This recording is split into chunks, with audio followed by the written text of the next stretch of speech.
In today's video, I'm going to teach you how to change IP address for ElevenLabs.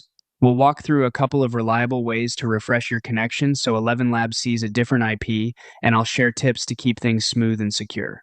First, try the simplest method. Restart your router. This works best if your internet provider uses dynamic IPs, which most home connections do. Power off your router, wait about a minute so it fully releases the current lease, then turn it back on and give it a moment to reconnect. Once your lights are stable and you're back online, your IP may have changed. If you'd like to be sure, you can quickly check your public IP using a trusted What's My IP site before and after the restart. If you see a new number, you're good to go. Or you can go to the ElevenLabs homepage once your connection is back and continue using the service as usual. If everything loads normally, you're set.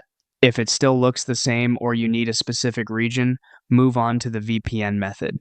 Next, use a trusted VPN service. Install the VPN app from a reputable provider, open it, and make sure it's up to date.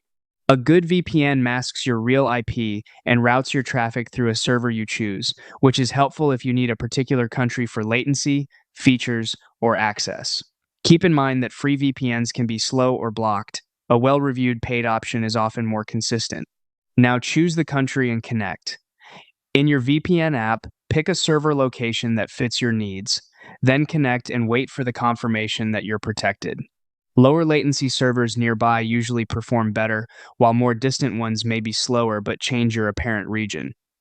After the VPN shows you're connected, open ElevenLabs. If the page seems cached or unchanged, refresh the site or briefly disconnect and reconnect the VPN to get a new server. When everything looks right, you're all set.